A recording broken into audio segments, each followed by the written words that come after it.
do.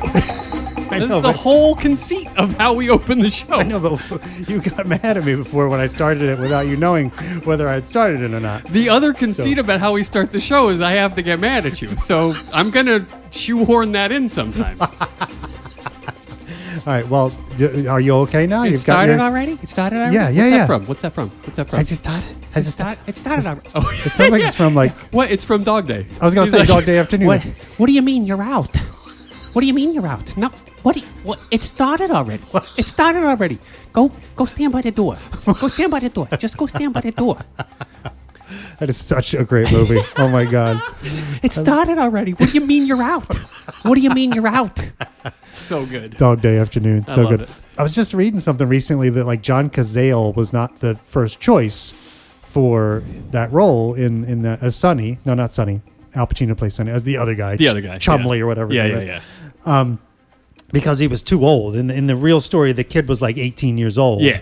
But goddamn, the other kid that bails on them at the very top of the film. Yeah, like, the driver kid. Yeah, Leave the keys. You gotta leave the keys. It's just so fucking good. It is, and then it's like they go through with it anyway because they have no choice. Yeah, it's because it already started. Much like this podcast. We're going through with it anyway, no matter how stupid it is, no matter how far off the rails it's going to go, no matter how many hostages we have to take. We're doing it. There have been varying times where you've been the one that's like, I'm out, and I've been the one going like, what do you mean you're out? What? It started already. Go stand by the door. Go stand by the door. And then alternatively, I've been the John Cazale. Right? Yeah. I've been like, I don't think I can go through with this, Sonny. There have also been times where I'm the sweaty bank manager, like having a pass close to passing out an episode of High Blood Sugar. Like, okay, I'm done, man. I need some help here. I've been the woman that has to urinate. So, like, we all have our things. We just play our part. We play our roles. That's what we do here. On everyone's favorite LA Confidential podcast, Confidentially Speaking. A better way to stand by the door. When is it a good time to stand by the door? Is it before something has started? At the outset of your robbery. Oh, I think you go stand by the door. Somebody's got to go stand by the door. Is it ever too late to stand by the door? Like, if it's already started, is there a time lapse? No, you're gonna need someone near the door, like through most of the robbery. I think, like at the start, midway through, and then right before leaving, you're gonna need a guy at the door. That's true. You do want someone at the door, and maybe that was what went wrong the whole time. They didn't really have someone at the door. They were counting on a third. Yeah, that's right. Like you can see you can imagine anyway in the planning stages. Sonny being like, and this is where you're going to go stand by the door. They've got the map out on the table, right? The floor plan of the bank. Yeah. And the pictures. Yeah, maybe. That's right. They went to Photomat. Because it's smart. Because I'm smart. Because I'm smart. I'm no fool here. You stand by the door. Jesus Christ, what are you doing? You're killing me. Get by the door. So good. It's so good. So good. Anyways, so today we were going to talk about, we're going to continue the scene we kind of started previously. Big. Is it big? Big. It's big. Oh my God. Big episode, so big moment. Big. It's huge. I'm serious. This is massive. And it's a scene where Jackie Vincennes is going to, he's going to do the Dutch, essentially. You know? In this scene, Jackie V, within 3 lines, says he would never do a thing and then immediately agrees to do it, which is beautiful. It's beautiful. I don't take anything away from this scene. I think it's remarkable. And I think our own Pacey Doughy Bastard is amazing in it. And he really is. His stat line's coming up. I have that already for you. I think he is like peak Spacey in this moment. It's incredibly good. Yeah, and there's a moment in the scene that is the spaciest Spacey has ever Spacey'd. It's like so spacey. Like you see it and you're like, oh, well, that's. I think I know what you mean, but you know exactly where I'm going. I don't want to. I mean, we'll get there. We'll get there. But I think you know exactly what I'm talking about. I think if I had to guess, I could. But you'd nail it too because it's so But I've Spacey. thought that before, and you. That's true. You sometimes throw me a little curveball. I tend to surprise. A little bit of a change-up. A slurve, if you will. A sweeper. Just a nice little sweeper. Yeah, you'll throw one of those at me sometime. I do. You never and know I'm what's all out coming. in front early looking like a fool. I hate it. Wait till you see the knuckler. Oh, my God. Anyways, so last week we left off, we were in the office of D.A. Lowe, or I guess not his office. I guess it's Chief Parker's office, actually, because Lowe is sitting off to the side. Festering fuckbag Ellis Lowe. I hate that piece of shit. He is particularly gross in this scene. He's I horrible. made that He's note. horrible. Yeah, he's gross. But it's not his horrible office we're in, actually. That's I right. don't think No, it's Chief Parker's office. That's fair. Because I Parker's... actually wasn't clear where we were. Yeah, okay. That makes sense. Yeah, because Parker's in the middle. Yeah. And then we have Yeah. Dudley to his left, and we have Ellis Lowe to his right. So it must be his desk. I Right? assumed it was like some sort of like city hall conference room that has the two-way mirror in it. But yeah, it could absolutely be his office. Yeah, it's got to be. Yeah, I mean, okay. he seems perfectly at home at that desk. That's true. That's a good point. And- It's just not something I had thought of. And when Bud leaves his gun and badge in an Yeah. earlier scene, that seems like the thing you do. That's right. You put them on the desk, the chief's desk. That's right. And then you walk out. That's absolutely right. So let's say we're in Chief Parker's office. Okay, I'll say which that. may be in City Hall. Yeah. Probably is. Probably is. Yeah. Yeah.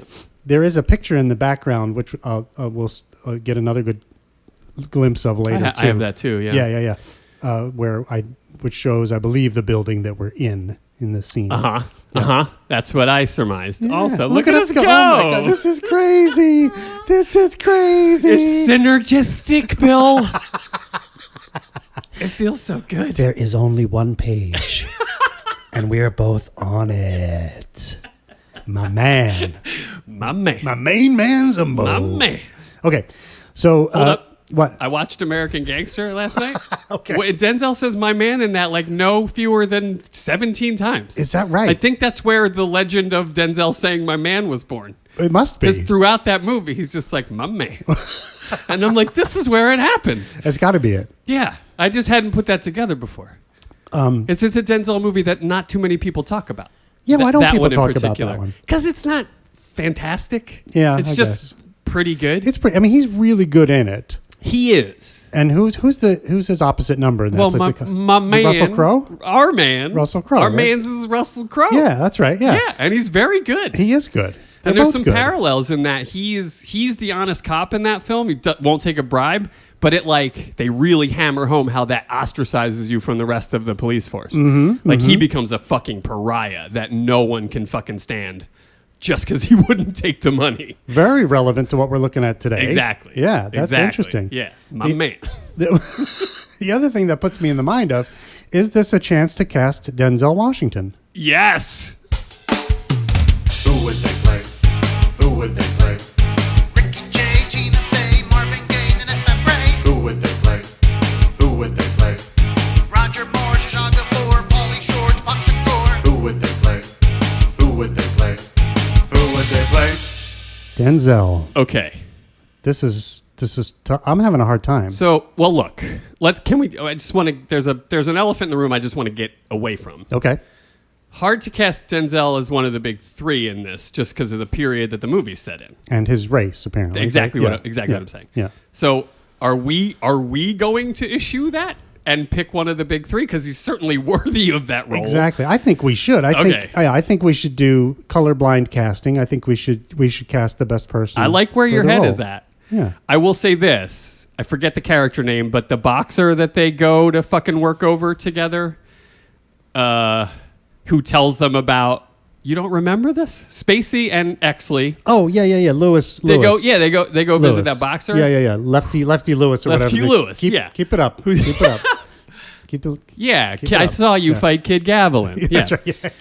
Yeah. Lenny. I think is it Lenny or Louis? Something like that. Something like Yeah, that. I was yeah. looking it up, but I didn't pull it yet. But that guy is so good. He's really good. He is really good. And if we were sticking to the rules of the time period, that's probably where I'd put him, just because he would shine so brightly in that tiny little role. But it's Denzel fucking Washington. Yeah, and I think Denzel is so intimidating.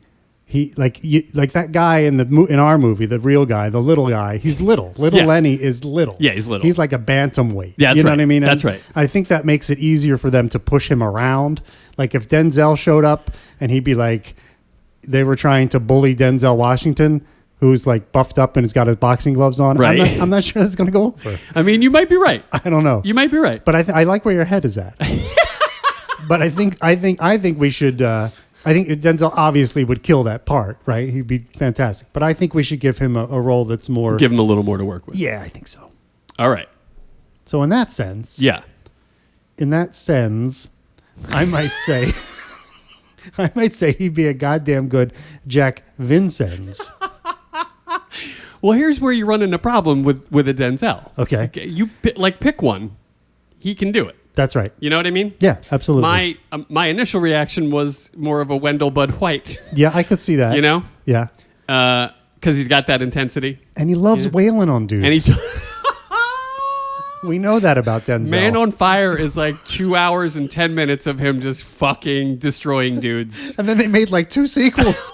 Well, that's the Equalizer. Oh, that's Man on Equalizer, Fire, okay. different movie where Okay. Denzel's kicking a bunch of ass. And a better one. I think that's a Scott. I think Oh, Ridley Scott? Tony Scott. Tony maybe, Scott, did, okay. yeah. Some Scott. Yeah, one of the Scotts. Okay. I think the lesser Scott. Right. Which I think everybody It's Tony. universally agrees is Tony, who still made great films. He has made some good Like ones. yeah. great Yeah. films. Yeah, But just not on the level that Ridley has. I guess. exactly. Yeah, I would agree with that. Yeah. Okay, so we're looking So- at Bud. I'm looking at Bud. You're looking at Jack. Either one works for me. Yeah, it's a tough call. I mean, he is so super intense. Like the one thing we know He about is. Denzel is Yeah. that dude is intense, which kind of fits the Bud White character better. Right. Right? I could and if he pulled up in front of my house and my name was in his little black book and he's coming up to my front door to pull my Christmas decorations down, Yeah. I'm not happy. Yeah, no. You're not. No. You're not. That would not be good. Nope. So yeah, I mean, I could totally see that. Yeah. Yeah. You want to do that? And it would have to be a young Denzel, right? Because he'd have to be A younger Denzel. younger sure. than now, Yeah. for sure. Yeah. Yeah. But yeah, I think that'd be great. Okay. Wendell. I'm in. I'm in. Wendell Bud White. All right. I love it. Welcome to the corral, Denzel. Oh, is there anyone? I don't know if there's anyone in the Bud White No, Corral. that's an inaugural member of Is the that right? Wendell Bud White Corral. Wow. Yeah. We should do a rundown. Next episode, I'll do a Yeah. Well, if we do we'll do a corral catch up. yeah, like when we do the next who would they play? That's perfect. Yeah, we could just kind of run through. We'll them and run see, down the. yeah, who's in and who's out. Okay, great. Awesome. Well, maybe not who's out because that would be a long list. Yeah, just who's in. We're gonna stick with who's in. Might be a while. Yeah, I love that. Okay, starting at A. Aaron Adamson has not yet been cast. Aaron L. Adamson, also uncast at this point. He's in the corral of the guy that goes, between the two of you should take a photographer. Because that's my favorite guy. Yeah, and I want Adamson to play that. Is it Adamson? Aaron Adamson and Aaron L. Adamson. All right. The two of them. Okay. Yeah. Yeah, both of them. Maybe we can split that lineup. One of them says between the two of you, and the other one says you should bring a photographer. They're twins. It's like two, maybe they're conjoined twins. Oh, no. Can they be? No. Come on. No. The Adamsons? How could we do No, that? the character. The character. He's like a policeman who's conjoined twins. That would be awesome. And he's an undercover cop. Undercover as a couple? Yes, a married couple. That's right. You get a twofer there. You don't have to pay 2 undercover cops, just the one. Right? Isn't that how it breaks down? It does. We could get an extra. Conjoined twins just pull one paycheck, right? We could get an extra prowler for what we would be paying another cop. This is fantastic. We're already saving LAPD money. Just an army of conjoined people, and we cut the labor budget right in half. And if there's like a riot and they all show up like lined up together in a big bunch, it looks like there's twice as many cops. So as there many are. cops. Right? Yeah. Yeah. Look at all the hats. Let's do a head count. Like, you're not doing an arm count. No. You're doing a head count. That's exactly right. So it looks like there's a ton of them. But That's there's exactly right. There's like half as many. Absolutely right. This is brilliant. And horrible. My apologies to any conjoined twins in the listening audience. Agreed. Sorry. Sorry about that. Not funny. No. No. All right. Okay. So back to the scene. Yeah. Unclear as to where this scene actually started Okay. Yeah. in your mind. Well, in my mind, we ended last week with Dudley saying to Exley, "So be it," and closing the doors. Exley goes back behind the thing to watch in the mirror. Gotcha.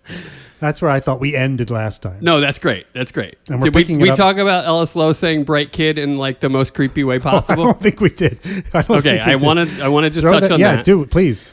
It really should have clued us in to the fact that we were witnessing a sexual degenerate, right? Like the way he says it is just like the creepiest fucking.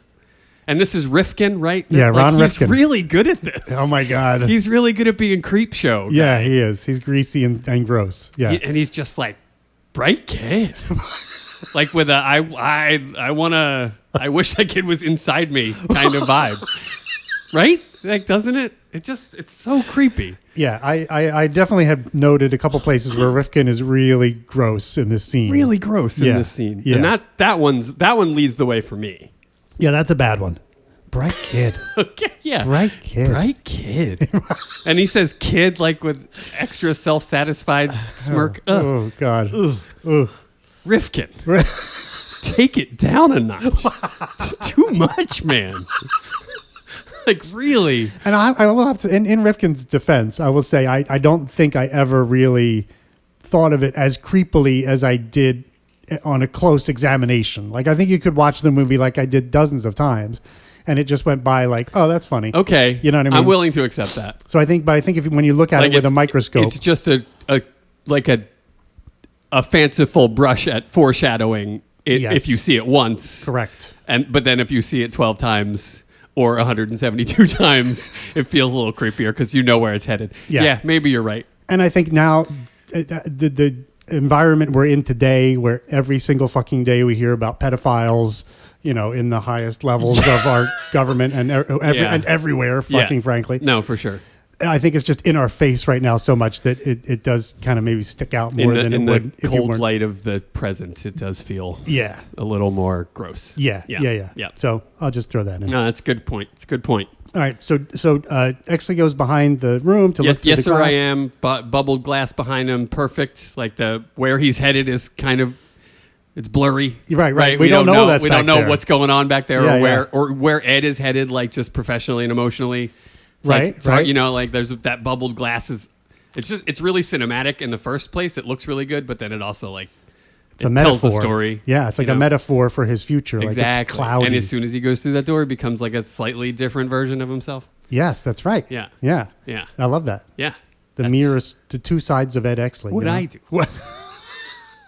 Yeah, and then tons of thoughts about him standing on the other side of that two-way glass, which we Yeah, can we get will to, get like, to that. Yeah, there's lots Yeah. of that going on, which is great Yeah, stuff. super great.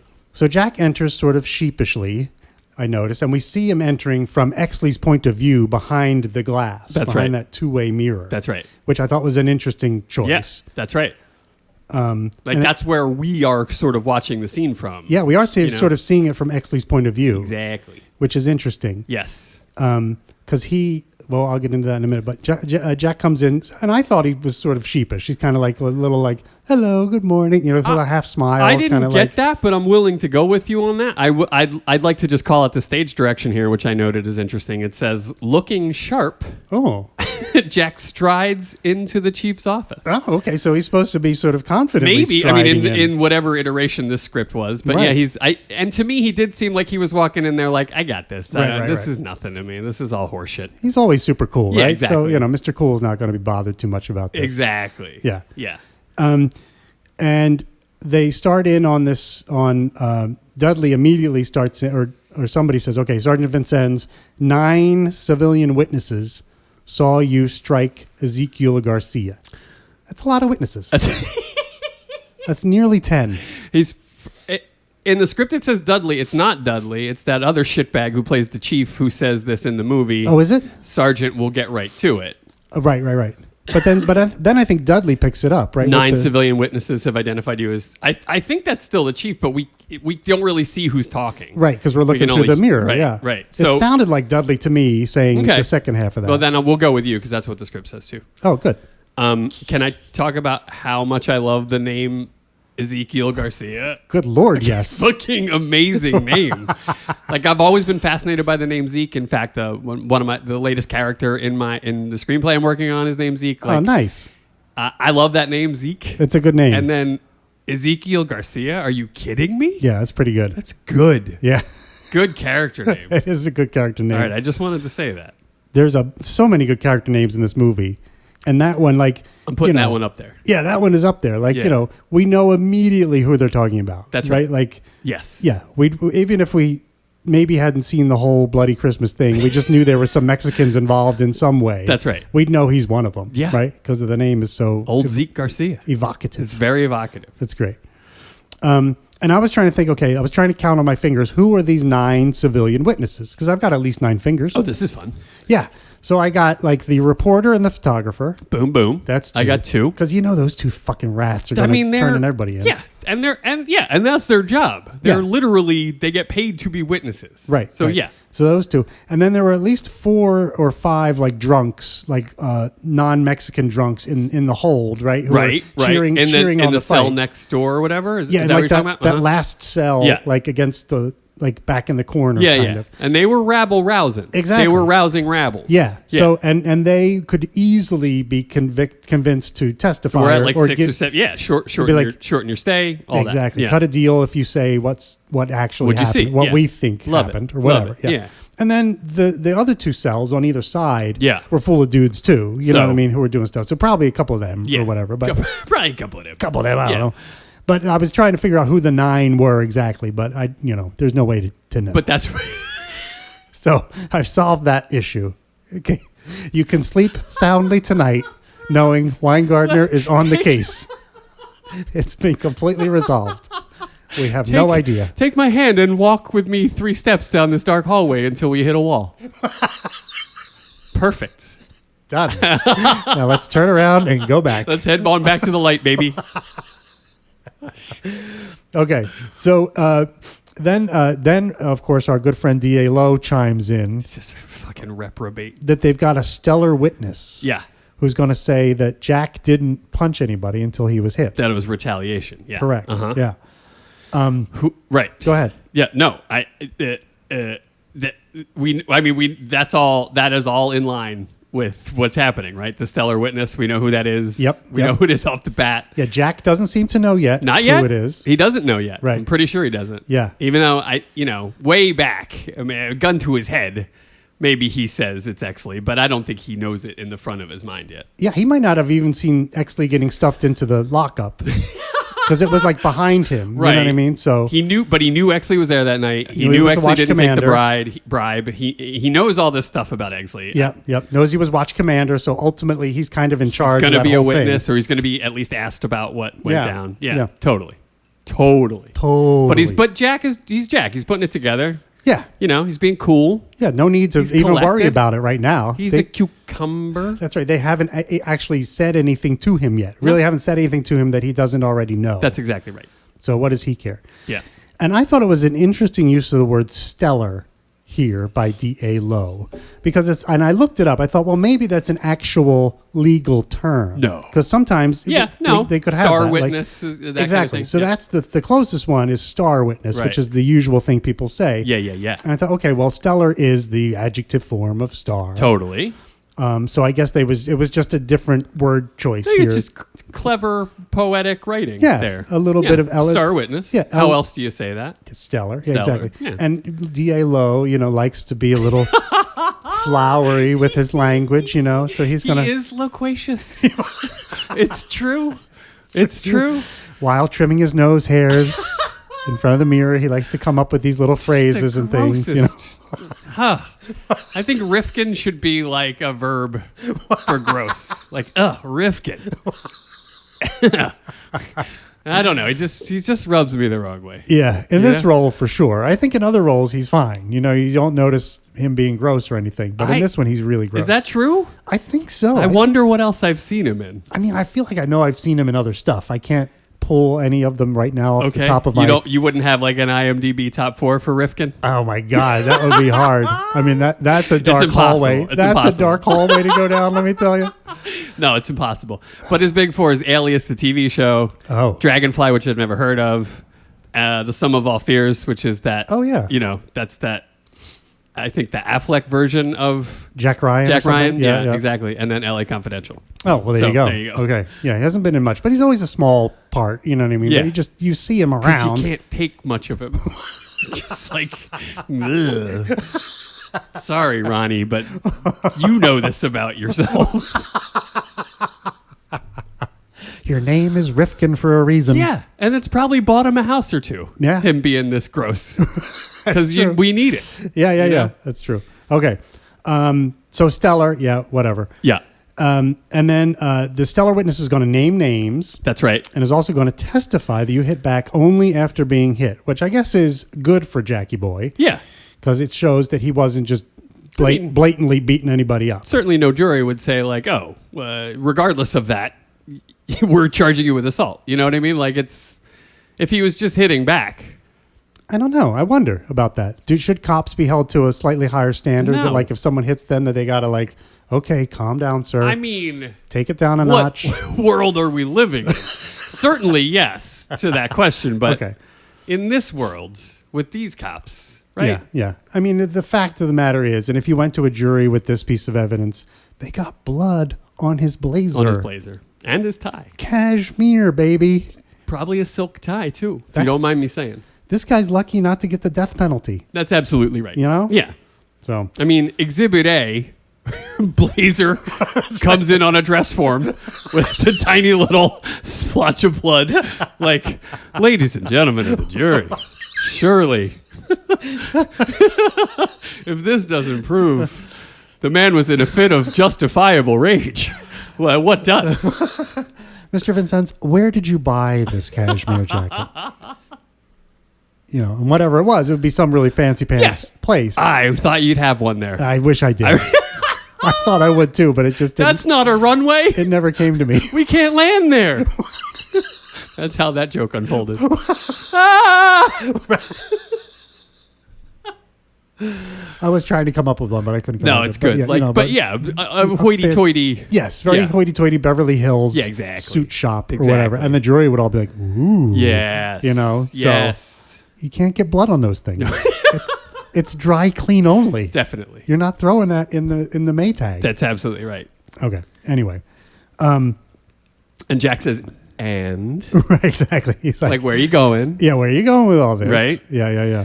And Lowe continues to testify against the 3 officers who have already earned their pensions. Our key witness will testify roundly, but you can plead ignorance to the questions directed at the other men. Right. Which, okay, so let's break down the deal. So Yeah, there's let's. 3 cops he's sending up the river essentially. Yeah. Well, they're going to just not going to go up the river, but they're going to get relieved of their badges and guns. That's right. But they've already earned their pensions. Right. So basically, they're just getting a slightly early retirement. An earlier retirement. which sounds pretty good. Like, right? Yeah. I get to get my retirement money, Yeah. and I don't have to keep working for it. And then you go work a cushy security job because you were a cop for 10 years There or you 20 go. years or whatever. There you go. Yeah. No, those guys are great. They got it made in the shade, baby. So really, the downside, and then he pleads ignorance about anybody else. So if there's any questions Right. about Bud White, I don't know. I don't know. Didn't Any see questions that. about Stensland? I don't know. Didn't even know Stens was there. Have you not seen the blood on my blazer? That was my main concern. My chief concern, was the blood Which is, on the blazer. no, you know what? It's kind of funny as I'm thinking about it.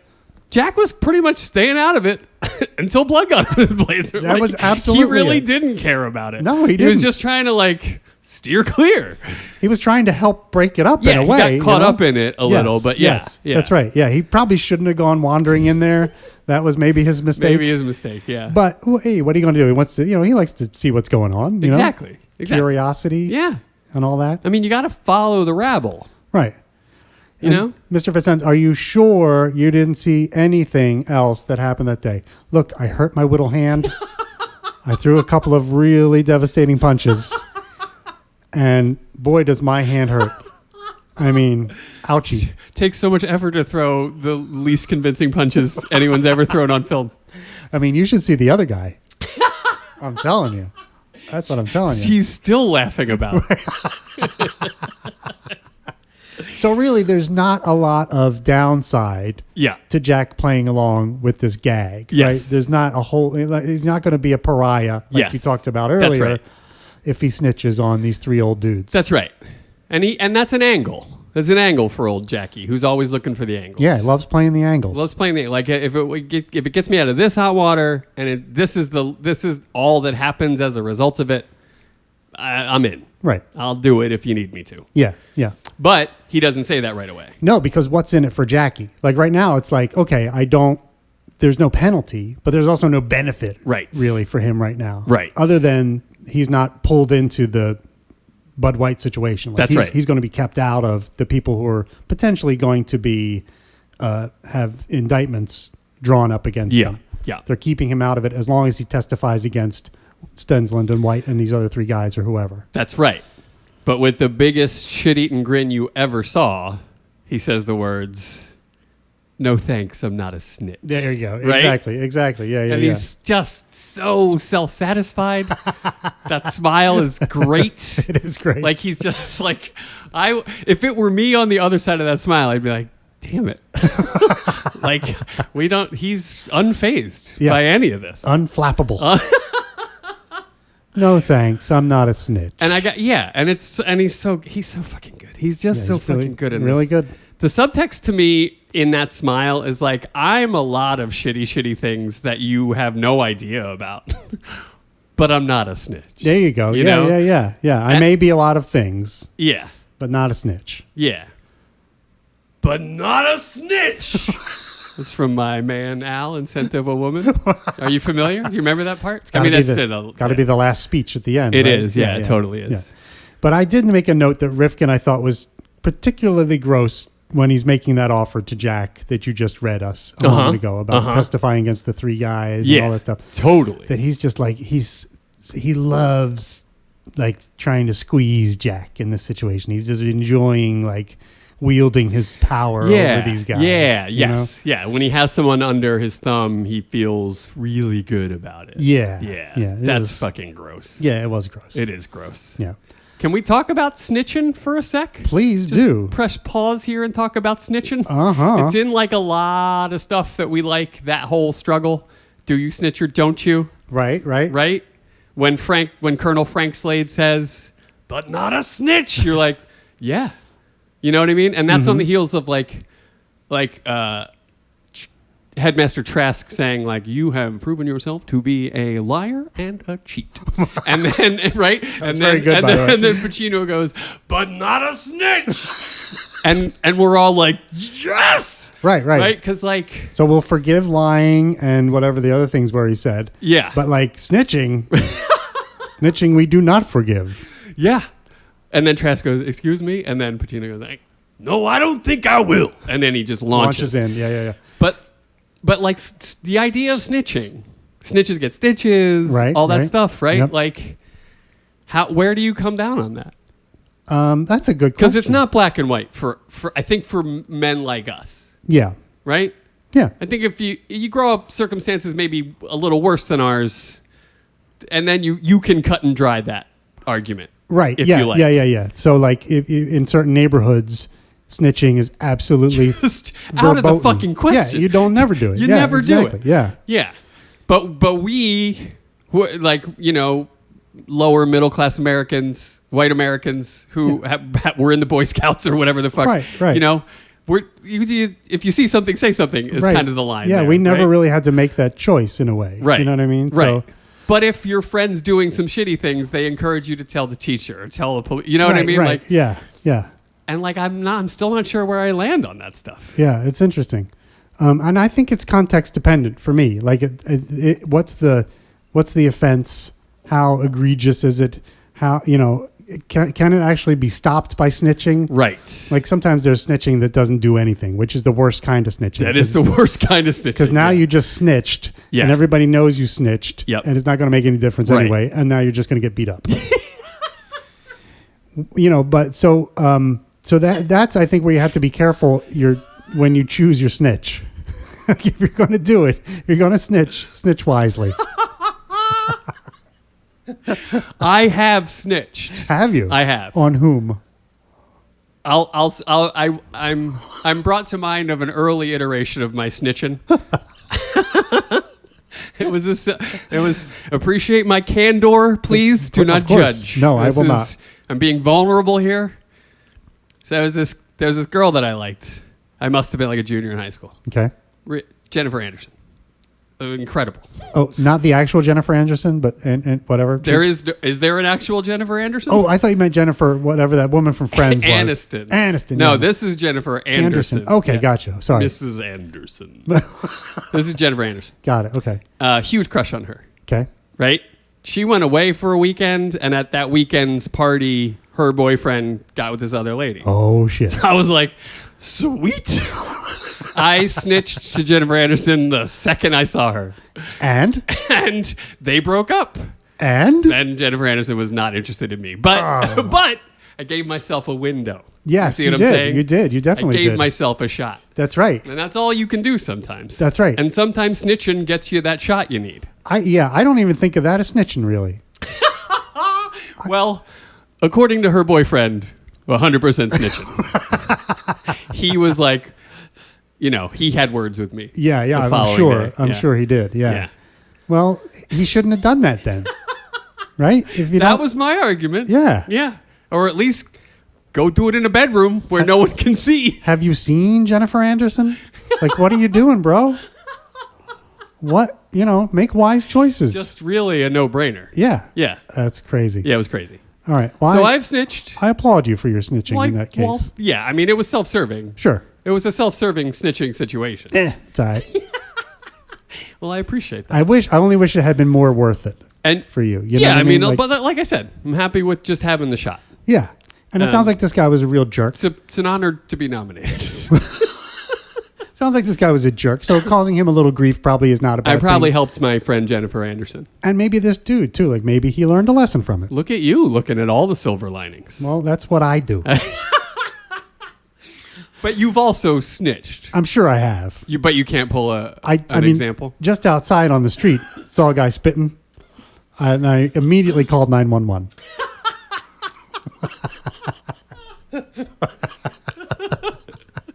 If somebody stole, I'm going to say you stole, not talk to them for spitting on the sidewalk. That's right. That's what you. That's what I did. That's what you did. I talked to him about actually spitting on the sidewalk, and the 911 operator hung up on me. I don't know why. So now I need to snitch them out to their boss. Hey, sir, don't waste my time with this fucking shit. Huh? I'm trying to run a city here. Well, here's a question for you. Yeah. If you write a bad Google review, is that snitching? Does that count as snitching? I believe that might get you stitches in some circles. Depending Yeah. on who you're I reviewing. do believe it. Yeah. I think that's true. Yeah. Now, would you be, since we're on snitching, We are squarely We're way atop in- snitching. we're deep in the snitch. Yeah, we are. Do you want to learn a little bit about the etymology of the word snitch? How could I not want to learn that? Okay. So as a noun, because it could be a noun or a verb, right? So as a noun, it's like an informer or telltale, For sure. which we first find in the year 1785. Going all the way back. Written somewhere. It's of obscure origin, probably from underworld slang, meaning the nose. Oh, Yeah, and that goes back to 1700. interesting. And that could be nose with, like, in German, the word for nose, I guess, is kind of like snout. Snout. So snitch, Snout, snout, snitch. maybe. Uh-huh. We don't know exactly, Uh-huh. but maybe. The nose. And that apparently developed from an earlier meaning, which is, and I quote, Philip on the nose from the 1670s. Now, I have no idea what that means because it's not like Philip, like the person Philip. It's like a verb from like ancient English or something that no one says anymore. It's Phillip. So I don't know what that means. Huh. But Philip on the nose. Philip on the nose. Quite. Thou rogue, thou Philip on the nose. I have no idea what that is. But it could come from snout from the German. And the verb snitch could also be related to the verb snatch. Snitch, snatch, snunch. Which is taken on a whole other meaning. I guess. Snitch, snatch, snunch. Well, snatch has, certainly. Several meanings, yes, for sure. Yeah, I'm saying the one that we, the one. The important one. The one that has value. Not the one that means taking something take from something someone that else. doesn't belong to you. Right. No, Yeah. you're talking about the other one. That's right. Yeah. Yeah. Probably not related to that, but maybe it is. Maybe it is. Maybe that's what, calling someone a snitch would be like calling them a snatch. Right. So, Snatches get statches. There you go. Right? Yeah. Yeah. That's fun. I love entomology. I don't know if you know that about me. I'm glad you do. I do. Good. Thank you for the word origin. My pleasure. I could not appreciate that more. I feel like, but yes, snitching is like it's a gray area, right? Definitely. And like I said, I feel like it's very context sensitive. So Definitely. you got to kind of, make wise choices. And like we just to bring us back to the scene, until something is at stake, you don't know what you are. Right. It's we learn with Jack coming up here that as soon as something that is dear to him gets threatened, He snitches. yeah, maybe I am a snitch after all. You know what I mean? I think that's it. I think the default state is no snitch. Like that's all of our default For state everyone. for everyone. For everyone. We are not going to We'd snitch. rather not tell on someone. Exactly. Right. But when push comes to shove, Push come shove. that you fill up that switch. Fill up on the nose that switch, and yeah, you're absolutely right, buddy. And you're snitching. That's exactly right. Yeah, that's totally true. Some force acts upon you, and that forces you to go ahead and stitch. That's I like right. it. I like that. That's right. good. Yeah. So we're getting there soon, because here the shitty actor who plays the chief kind of lays it out for him. He sure does. But so Chief Parker offers him a slap on the wrist, That's right. a brief suspension, That's right. and a temporary transfer from narco to vice, which sounds like an upgrade to me, but what do I know? This guy, I longed for a good actor to be laying this out. I longed for it. He's terrible. I'm so curious about your disdain for this guy. John Mahon. I call him Mahon. He's stupefyingly bad. I really can't stress. Like, what are you Like, missing? how does he even put his shoes on in the morning? Like, What are you missing from Mahon here? Like, what would make it better? Any engagement with what's happening around him, any sense that behind the eyes there's something happening? Okay. Zero. Okay. He's bringing nothing of an internal life to the character. Okay. Now, do you think that in itself could be a choice? No. No. Okay. No. You don't think he's just playing a man who's dead inside? No, yeah, it's like no, I don't think that at all. I think that's no. I hear what you're saying, and I appreciate you trying to give him that grace. But this guy's terrible, terrible. There is zero life behind the words. Okay. Really, just terrible. All right. Do you want to know the stat line? I got a stat line. Oh, you got a stat line for? Okay, good. Let's have it. In this scene, Yeah. he's 2 for 12, 9 turnovers, 0 assists, and accidentally injures a teammate in 17 minutes. What was like his plus minus in this scene? Minus 112. Oh my Yeah, God! I know. Can you even imagine? In only 17 minutes. That's right. The other team put up 112 more points than they did against the other guys. It's a game of runs, buddy. Game of runs. Yeah. Big run. That was a big run from that team when he's on the floor, when Mahon's on the floor. Well, he brings mayhem out on the floor with him, apparently. Just terrible. Injuring his fellow teammates and everything. I think that I love this scene, and he ruins it for me. Wow. Yeah. All right. But then here's when he drops the bomb, which I long for a good actor Yes. to do. But he drops the bomb right here. That's right. Give it to And the people. What I thought was interesting too is at this very moment the camera then switches back because we started out with Exley's POV through the mirror, then we went into the office, Right. and we were in there with Jack. Where you get close-ups of Jack when he says, "No, thanks, I'm not a snitch." For sure. But then all of a sudden the camera switches back to Exley's point of view, so that we sort of see Exley judge the reaction That's to right. what Parker is about to say. That's right. And Parker then cleverly slips in the whole thing about badge of honor. And he's just kind of a throwaway line when he says, once you get back from whatever it is, then you can go back on the show. When you transfer out of Vice, you'll be back on the show. There you go. Yeah.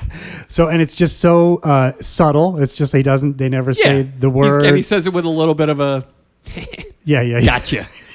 Right? Like, you know? It's true. Yeah. And the cool thing about this shot is at that moment, we can see Exley's reflection in the two-way mirror. Right. And when he says the words "the show," you can see Exley's head snap over and look towards Jack. He's got to know how Jack reacts to that. Yeah, because he's laid the trap. Yeah, like, totally. And now he wants to see how it plays out. Yeah, that's right. That's love right. that. He was like, "That's my bait." Exactly. I did that. Yeah. He's very proud of himself. No, he really is. Yeah. That's great. That's great. That's good. That's good calling that out. Gracias. Well noticed. Thank you. And then we have what I referred to earlier, which is a close-up of Jack and Spacey doing the spaciest Spacey in the history of Spaceys. It's just so Spacey. But it's great. I mean, it fits perfectly, and it's so like it's great. I have It's in my amazing. notes this. What he does here is what actors should be doing in pauses all the time, and they so rarely do. Yeah, it's true. He's trying to find a transition, right? And like sometimes you can see an actor like literally just waiting a beat, you know what I mean, with not a lot of like transmography going on, not a lot of things happening internally. Uh-huh. But not our PDB. That's right. I mean, he's so good in this tiny moment. Yeah, there's a whole And there's, like- story that plays out in his face. Thank you. Well said. And there's like 4 of these through this film, and this is the first one. Yeah. And it's just like, yeah, that's why everyone thought he was the best actor they had ever seen. It's because of these moments. Yeah. And like you said, he's not afraid to take the time to do it. That's you know what I right. mean? Like That's right. Many actors wouldn't take because it's not a snap quick thing. Right. It takes a second and a half or so for this all to play out. Right. And it has to take that time in order for him to tell that whole story just with his face. That's right. You know, it's Yeah. it's really That's good. absolutely right. It's really good. Yeah, I have him dropping a double nickel. He went 55 with 13 assists, 17 rebounds. Wow. 18 of 22 from the field. Ooh. And helped the Red Panda with the halftime show. That's how good he is. Double nickel, Billy. And the Red Panda. Got her back up on the unicycle. That's amazing.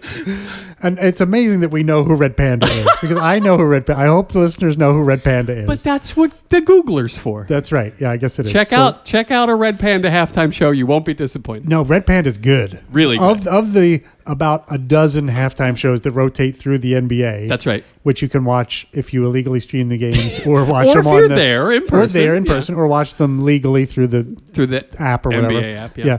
Red Panda's pretty damn good. Did you see that she fell recently off of her I did, thing? and my heart went out. I know, me too. I was My so heart went out. sad. I love the Red Panda. because She's been a part of my life for, a long time. and she's so good. Like So to good. see, and I always think about that when you see these like high wire acts or That's people right. up on unicycles Yeah. juggling or doing whatever. You think, God, how did they not fall off of there? Certainly, right? And especially during training. Like, there's nothing but, like, twisted ankles and broken bones. Yeah. And, like, that's how they get to being good at it. Yeah, it must It's take crazy. years. It's crazy. It must take years for someone to get confident enough up on a high unicycle to be like juggling bowls That's like she right. does. I mean, it's just incredible. It's like podcasting with you. Oh, you got to be It's so a good. tightrope. Oh my God. It's a constant, like, yeah. I got the big bar out, I'm like, yeah. Make small adjustments. That's the whole thing. That's right. Don't Never- panic. you're right. Don't panic. Just small adjustments. That's great advice, buddy. And You're keep- right. I'm not always great at that. Keep your core tight. That's right. That's what you got to do. Yeah, I'm working on it. I'm getting there. You're so right, though. Believe I'm me. too big on the adjustments, and then I'm wobbly. I've spent a whole lifetime ruining people. So I know. You know what to tell them. Yeah, I know what to warn them. But yeah, Red Panda. Great stat line from Jackie V. Oh my God, he killed it. In this moment. Just for that. These moments are games, and in this game, Oh my God. double nickel. Yeah, MVP. Yeah.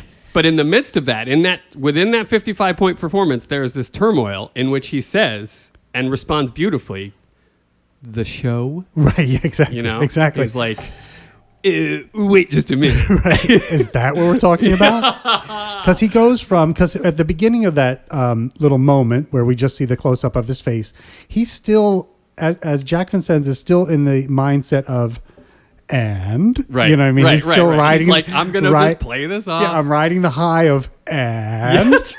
And then all of a sudden, he hits him with the show, and he literally falls off a cliff. I have a big thing on this, but yes. Go ahead. No, well, we'll get to it. Okay. We're close. But yeah, Jackie, and you see his face drop and his soul, just kind of going out of his eyeballs. That's totally true. And he has a little grin, not a grin, but like a little smirk when it first starts. And that goes away. Just melts away. Yeah. Yeah, I mean, it's just, and then the most spaciest thing is he tilts his head ever so slightly to his right. Right. And he looks at them and then says, it's almost like a dog. Like that's right. When you say the dog's name, they tilt their head to like, look what? at you. Yeah, when he said the show, it's like, huh? My identity? Yeah, Yeah. Yeah. Right? exactly. Yeah. Exactly. So, yeah, but I have all that after the chief, who was utter garbage. Just want to throw that out there. He Not is sure you mentioned that before. John Mahon. Did I mention how bad he is? He's a Mahonument to piss poor acting. That's what I have here. Well, if you have it there, it must be true. I do. It's got to be true then. If All it's right. there. Well, I mean, if you need proof, it's right here. Come around and look at it. He's a Mahonument to piss poor acting. But he says, badge of honor, Vincennes. We need to tone down your profile a bit. And on that line is where I have everything you described. It's like, I called it the great deflation. Yes, yes. Right? And it's like, Spacey does this physical thing where he gets smaller in the frame, right? And Yeah. And his shoulders drop. And it's like exactly what you were describing. Like there's just this sense of like the air slowly coming out all of a sudden. He imperceptibly slumped. He does. And he does it so well. He like really does. Double fucking nickel. Yeah.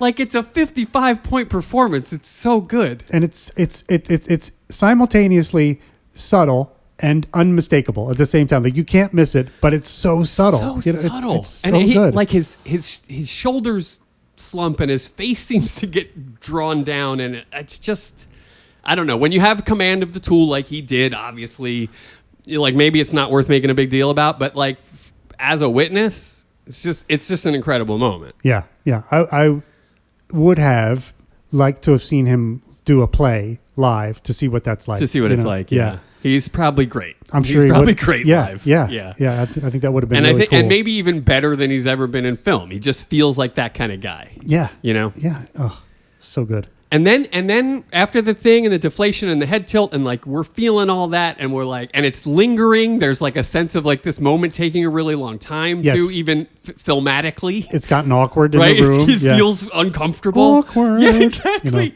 Then he looks at Dudley. Right. Yeah. He kind of shoots a shot, a glance at Dudley. And I was like, is that like, does he want help? Does he want backup? Does it like, is there he a blaming solidarity Dudley? thing? Is it like, you're responsible for this? Right. Like, you know how important this show is to me. Say something. I don't know. The look to Dudley is evocative. It is. But I'm not sure like what I guess only he knows what is happening in that moment. True. But it's really good. It is really and good. it's really well captured. And then even more evocative is then he looks at the mirror as if he knows, and that cues us in. Am I at the right point? I think I have that later. Okay. I have that later, but maybe you're right. Maybe it does happen here. Let's see. He looks at the mirror after fucking Rifkin does. We need to tone down your profile a bit. And then I had Jack looks toward the mirror. Oh. As if he's looking like, okay. I have him looking at Dudley there. Oh, interesting. Okay. I had him looking at the mirror because I thought we saw the reverse shot of him looking at the mirror. I But think maybe so. I have that later. Gotcha. Okay. Yeah. But again, he knows now, and we know now that he knows that there's someone back there. Right. But none of us know other than us who's back there. That's he right. doesn't know. Yeah. That's right. But anyway, then I have Dudley giving him a little bit of advice here. Yeah, at this point. I think he looks at Dudley and Dudley says like, "Look, man, I doubt you've ever taken a stupid breath in your life. Don't start now." Yeah. Which, by the way, I think I have to start saying that to people. Because it's a pretty cool, like, compliment. You know what I mean? It's kind of like, you know, because it is sort of a trusting thing. Like, you know, like at work, in a work situation. Like, someone's like, should I plug that in over there? And I'm like, look, I don't think you've ever taken a stupid breath in your life. Don't start now. Like, I think that's fantastic. People are going to be like, damn, Weingartner. Wait. But I love the premise, but you're going to use it when somebody's plugging something in? Yeah. Should I make a copy of this? I think it has higher stakes than that. Hey, bro. I doubt you've taken a stupid breath in your life. Don't start now. No, I do love it when people are like, when like something valuable is hanging in the balance, and you can sense people like not like plugging a thing in or not, but like, you know, like things that affect people's lives and whatever. Look, I don't deal with that stuff. Okay, I plug things in. Okay. Or maybe when I'm doing my patient work, if I have a student who asks me a question like, you know, do you think I should tell the patient that they're dying of cancer at the beginning? Perfect. You know, or whatever. And I could be like, I doubt you've taken a stupid breath in your life. Even stakes like pretend sicknesses. Yeah, yes, exactly. Perfect. Medical student, I doubt you've taken a stupid breath in your life. Don't start now. And I think they'll rise up and applaud at that moment. Yeah. You know, because it's such a good line. Yeah. Okay, I'm just going to say it all the time. Yeah. Just plaster it. Well, yeah. I mean, I think you should. Good. I think you should. I'm actually going to look for like ways to use it that are beneficial. Yeah. Because I do think that has like a little sway in it. I like it. Like you can endear yourself to someone with that. Exactly. Because like, it is. There's a lot of trust in there, like you said. Exactly. You are telling them, look, I trust you. I think you mean to do the right thing. I think, you've gotten here with some savvy. That's right. Use some now, motherfucker. Right? Isn't that's kind of the subtext of this? I think so. Yeah. I like it. I love it. Yeah, So good. I do too. Thank you for pointing it out. I want to point out here that originally in this version of the script, Jack was John. John, and I want to talk about the ludicrous Jack John substitute. Like, what are we doing? I think it's just a Dudleyism because Wendell he calls Wendell, but he calls Bud Wendell. He calls Ed Edmonds. So he's calling Jack John because that's his real name. That's his full name. Okay. John F. Kennedy. People called him Jack. Yeah. Like it's a thing, right? Yeah. Like how do we go from John to Jack or vice versa? Well, it doesn't make any sense to me. It doesn't shorten anything. It doesn't make anything easier or more familiar. It's just a completely different name. It sounds fucking cooler. Right? Doesn't it? Doesn't it sound cooler? Jack. Yo, what's up, Jack? I mean, John Nicholson? Who's that? I don't want to know anybody named John Nicholson. But why can't Jack just be a name and also John be a name? That's true. Why are they sharing space? It doesn't make any sense to me. You're asking the wrong guy. Number one. Number two, that's what the Googler is for. Okay. All right. Touche. Hoisted on my own petard. Had I known that question was going to come up, I would have researched the etymology. No, we should do some Jack. little Jack and John research. Yeah, we can do that. And then in a future episode, maybe we'll update the folks on the whole controversy. All right, because I hate it. Yeah, I hate it. You do. It's in Son of a Woman, too, when he's like, call down to the desk and get me some of that John Daniels. And then John Daniels. Chris O'Donnell's like, don't you mean Jack Daniels? Well, you known him as long as I have, son. And then that's the end of the line. Oh, God. Yeah. I think it's great. Okay. So then, Jack. Now do you have Jackie Boy looking at the mirror? I have this note right here. I have Jack saying, okay, I'll do it. Yeah. Right? Yeah. Because that's a huge moment. That's surely like is. 2 of the 3 beats, I think, are that one. Mm-hmm. Him just making that decision to be like, I'm not living without the fucking show. Yeah, that's for There's sure. no fucking way. Yeah. And that's what I have here. Is in that moment he realized he can't live without the show. Broader question here is the show what makes everything else in Jack's life work? Like all of the corruption and all of the stuff that he's into. The show is like the engine that drives that. Well, it definitely gives him a special legitimacy that the other cops don't have. Like no other cop has that. It makes him completely unique in the LAPD that he's the TV cop. He's the only one. He is the only one. And it gives him a certain cachet. And the first one. Yeah, and the first one. Like first man on the moon, really, probably. Yeah, exactly. You know? Yeah. So that's not something you want to give up. Definitely not. Because nature abhors a vacuum. Right. And Hollywood abhors not having a cop advisor on your TV show. Absolutely. Right. So someone else, I'm looking at you, Ed Exley, someone else is going to want to jump into that slot, right? Maybe. Immediately. Yeah, maybe. So maybe.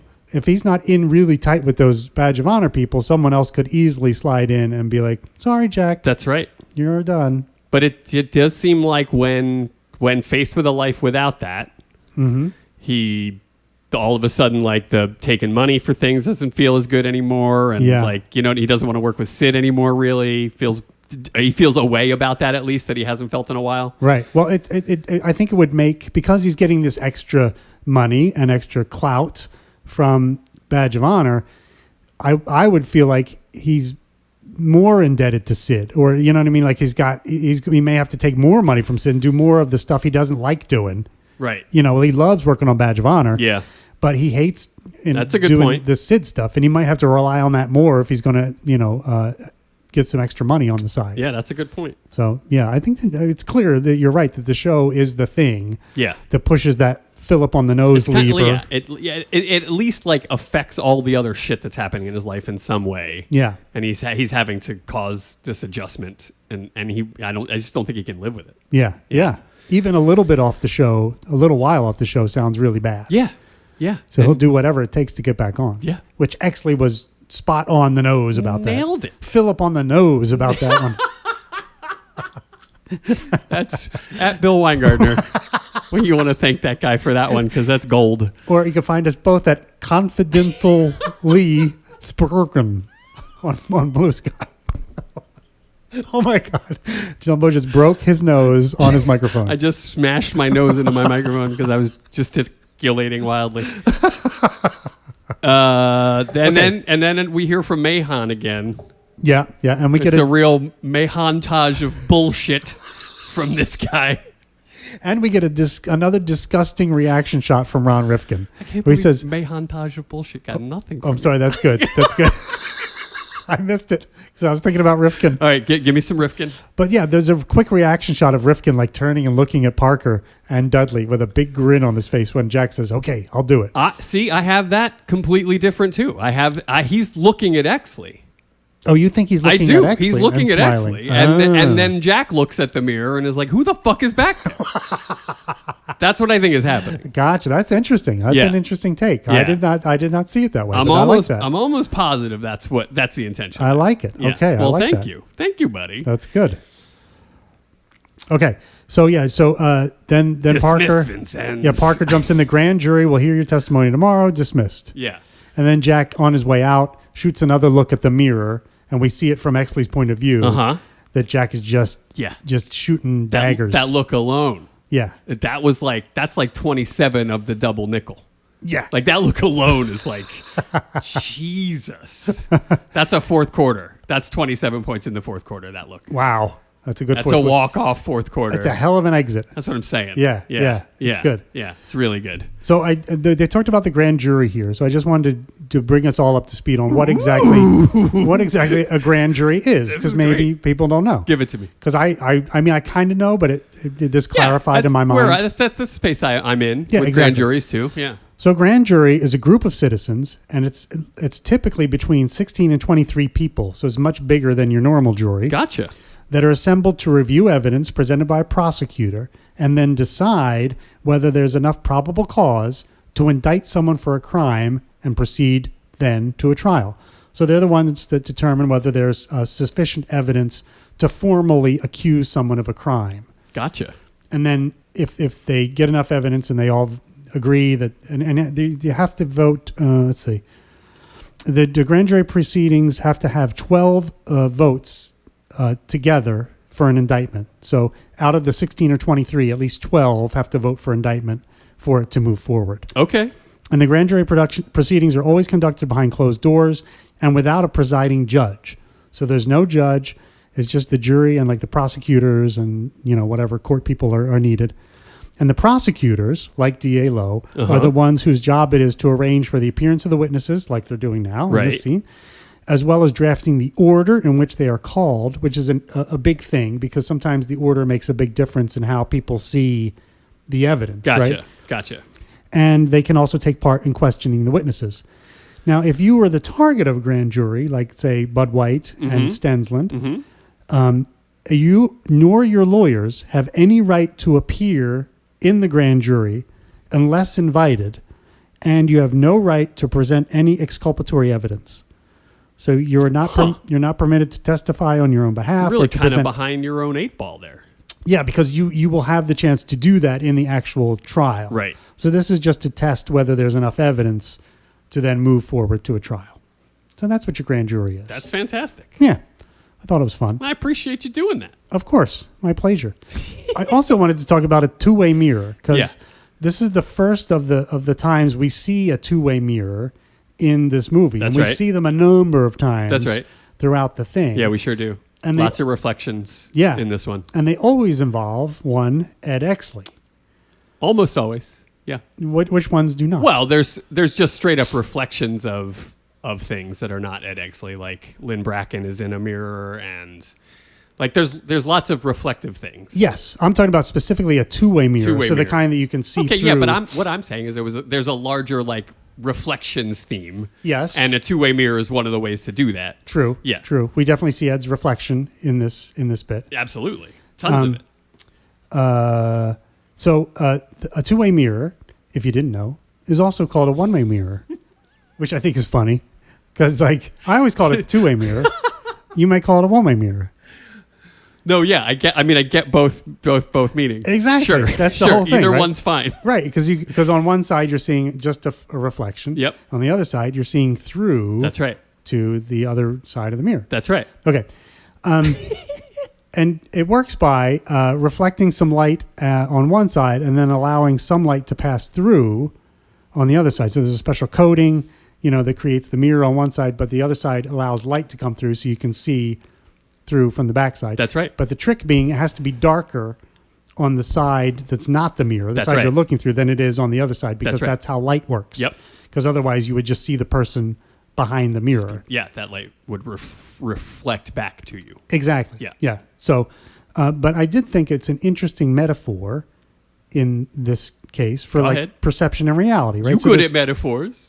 there's two, like it's like I said before, the two sides of Ed Exley, right? Sure. So there's the one that's the guy who's hiding behind the mirror, who is this sneaky, guy trying to set people up so that he can advance himself, and the guy on the other side of the mirror who the public sees, who's this clean cut kid, like a bright kid who's clean cut, the kind that the LA Police Department really needs these days. Right.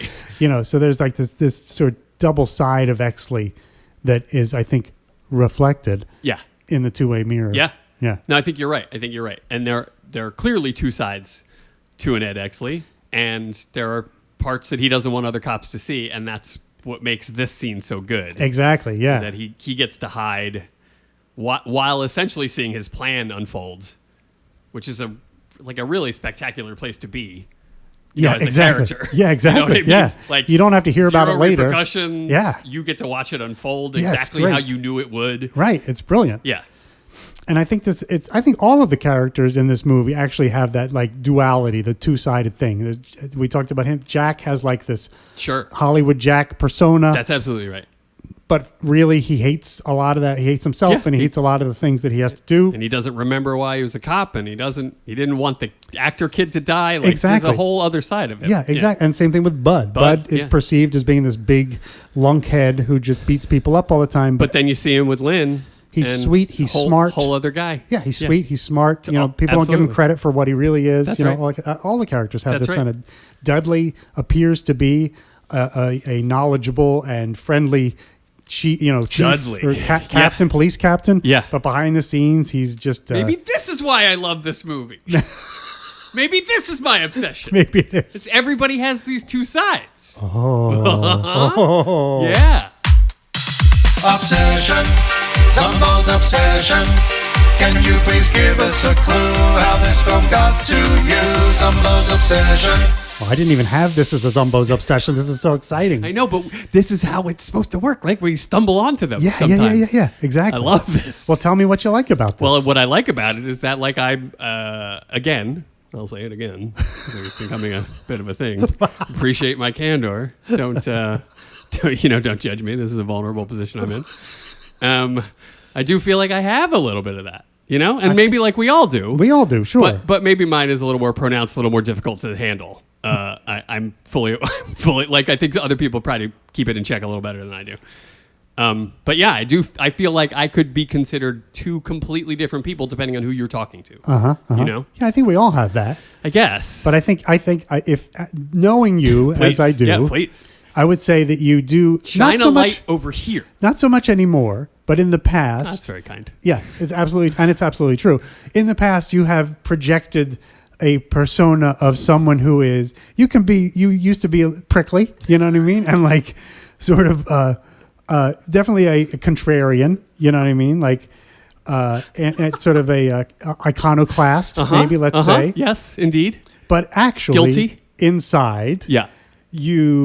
You're a very sweet guy. You would do anything for One of the anybody. sweetest. Exactly. Yeah, you do anything for anybody if they needed the help. You know, but you don't immediately let that show to That's people. right. You have to. Someone has to earn that. That's right. You know what I mean? And Yeah.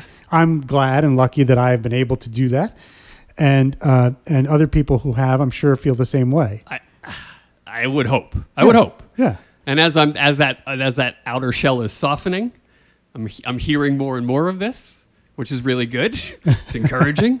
So other people It's have valuable. said similar kind of things to you about Yeah, exactly. Yeah, Yeah, it's as great. I'm letting the prickly fall away a little bit more. Right. Yeah.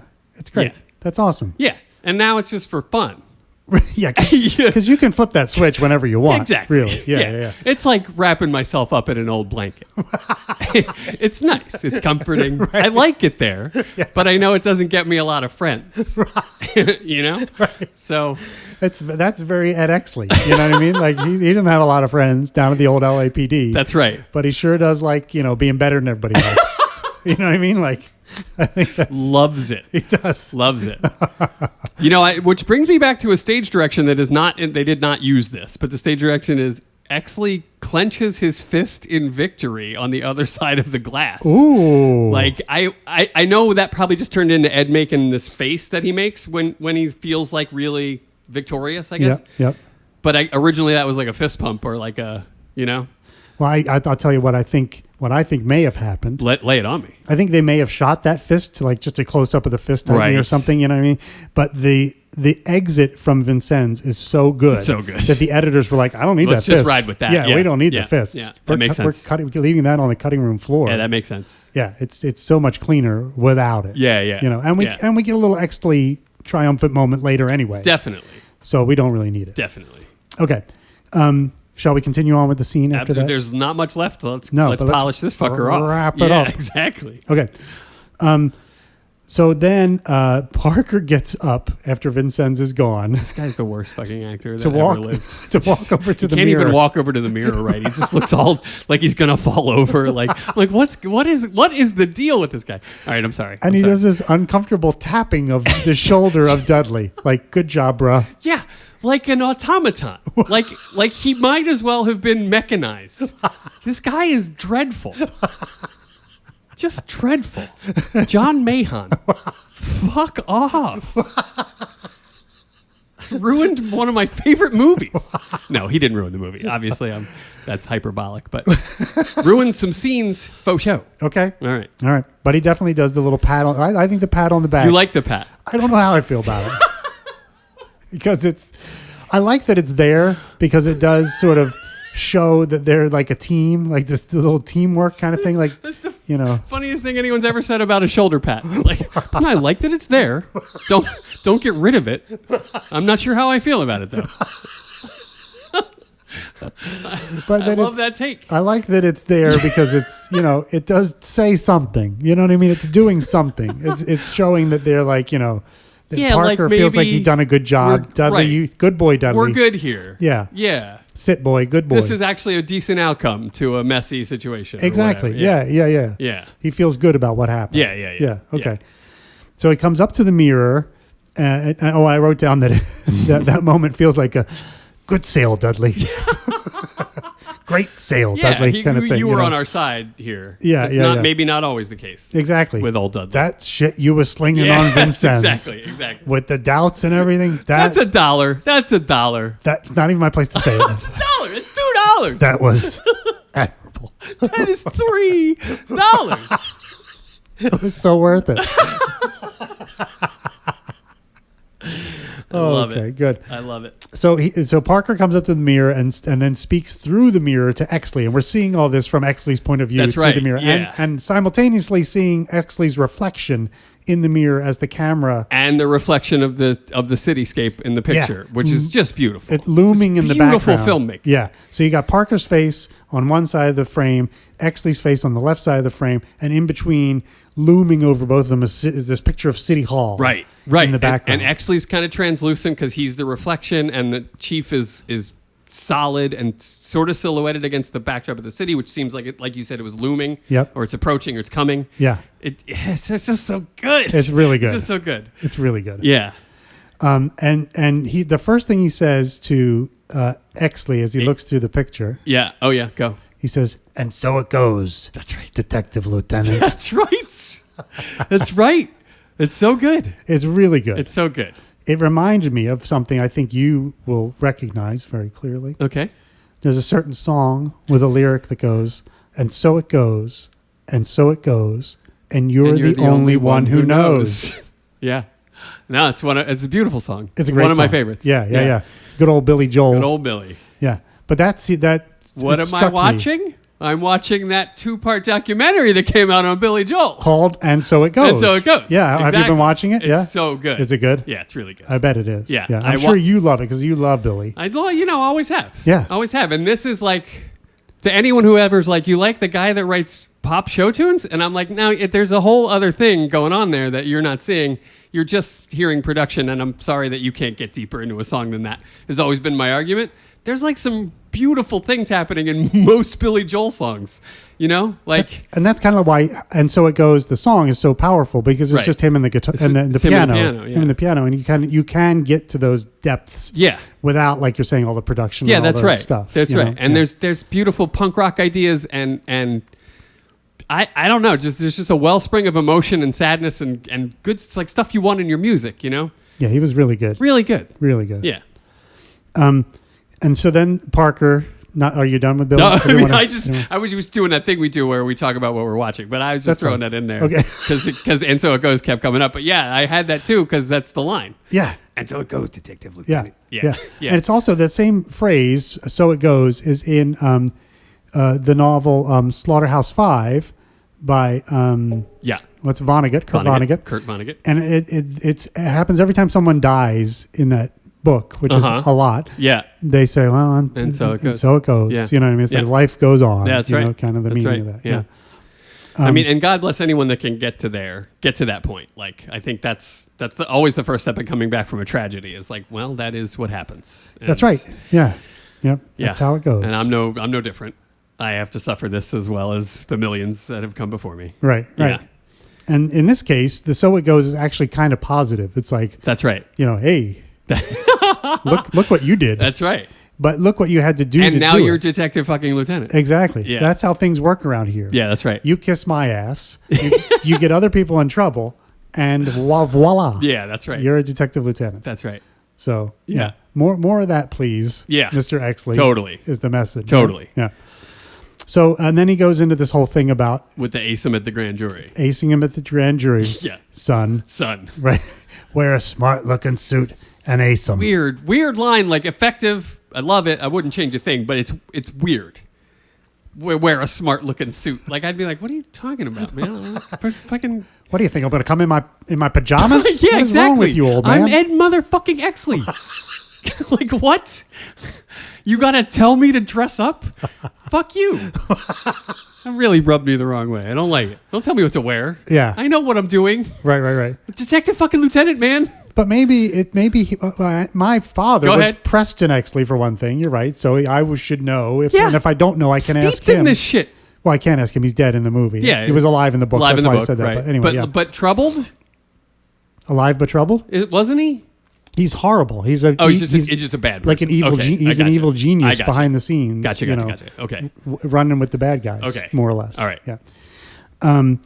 So, but yeah, his dad went through all that. He probably knows the drill. But Yeah. it is his first day. In Parker's defense, this is his first minute as a detective lieutenant. That's right. So maybe Exley wouldn't know to wear a suit. Maybe he would show up in his uniform. So maybe that's why he's saying wear a smart suit in lieu of your dress uniform. Wear a smart suit. Just putting that out there. Maybe. I just don't think Ed wouldn't know what to wear. Yeah, probably. You know what I mean? Yeah. If anyone knows about what's appropriate, It's nitpicky. It's hair splitty. I'm Yeah, not yeah, like yeah.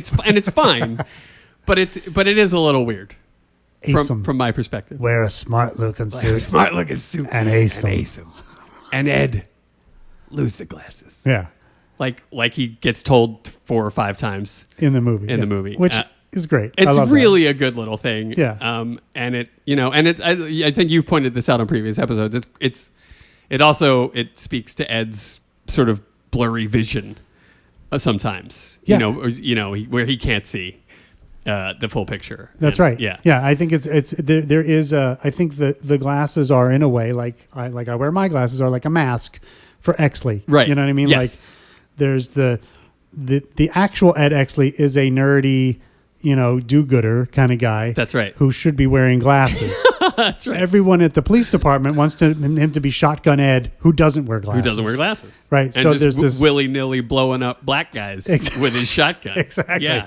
So there's this like push and pull with that. Yeah. Because he kind of wants to be Shotgun Ed too, in a way. In You a know what way, I mean? he does. You know, Yeah. And so- he certainly likes the mojo that garners him. I exactly. think. Yeah. And any advancement it might bring. Yeah. Yes. So, yeah. Exactly. So yeah, I love that. The lose the glasses thing is It's really good. it's good, and I love the way it plays out throughout the whole movie as Exley grows and changes throughout the film. The scenes where he's wearing glasses, not wearing glasses, Right. It's very meaningful to Right, see. right. And the times where he notices he's not wearing them, Yeah. and doesn't notice he's not wearing them or whatever. Yeah. It's all that's really good. And it's a really great scene capper.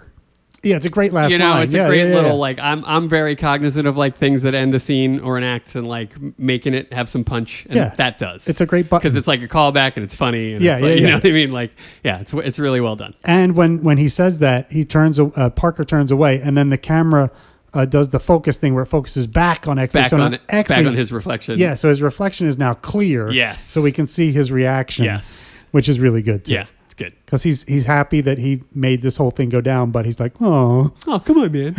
I need him to see and stuff. So I did want to point out the two-way mirror thing. So there's, Boom. by my count, 4 times where we have an actual two-way miror. I'm not talking about reflections. I'm with Probably you lots now. more. I'm with you now. You're not going to get any pushback, I promise. But just a two-way mirror. Okay. prickly walls falling down. So this is the first one where Exley is in D.A. Lowe's office Yes. looking through that secret mirror. Right. The second time is when he's in the interrogation room working over the suspects for the Night Owl. Gotcha. The third time is at Lynn's house when he's being photographed secretly Right. by Sid, That's right. getting it on with Lynn. Right. And then the fourth time back in the interrogation And room again. wait, that's not a two-way mirror though. At Lynn's place. It is, isn't Sid hidden behind a two-way mirror? I thought he was pictures? just in a window. Oh, you think he's in a window? That's what I thought. Interesting. All right, let's I look thought into that. We'll have to look into that. They What- definitely mess with reflection there, though. But, yeah. Okay. I thought he was behind a two-way, All right. some sort of two-way glass that they had. Interesting. Because they use it like when they used it on that other guy too, on the congressman or the councilman. They used the same thing to take pictures of the councilman. You might be right, but I just hadn't noticed that. Okay. Well, we'll keep an eye on that one when we get to that. Absolutely. scene. So and then the last time when he's back in the interrogation room at the very end of the movie for like the little wrap up, when the DA Lowe and Parker are trying to figure out how they're going to explain this mess and how, why is Dudley Smith all of a sudden shot in the back and Yep. who's responsible and whatever. Yeah. And Exley comes up with the response of how they should handle it. Right. And gives it to them through the mirror. Right. Because they notice it because he's like, what's he smiling about? That whole thing. Yeah. And I think there's the 4 things, some things I thought interesting about them. Each one happens like at a very specific sort of point in Exley's story throughout the whole thing. So this one happens in Act 1. The second one, the interrogation room with the Night Owl suspects, is in the first half of Act 2. Then Lynn's house is in the second half of Act 2. And then the interrogation room is in Act 3, is at the end. Yeah. Right. So there's one in each of the like major chunks of the screenplay. Right on. Okay. And I think each of those represents, like, if we look at like Ed's interaction with the mirror and what's going on the other side, I think it sort of tells a little story about how he changes and evolves and grows throughout the movie. Yeah. So in this one, he's like powerless to change what's happening on the other side because he's hidden behind the mirror and he has no agency for what's going on the other side.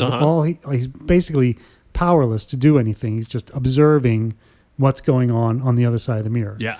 And then I think when we get to the other points, we should call this back and remember and look at how it I'm may sure be one of different. us will. At least. I'm certain one of us will. At least one of us will. Absolutely.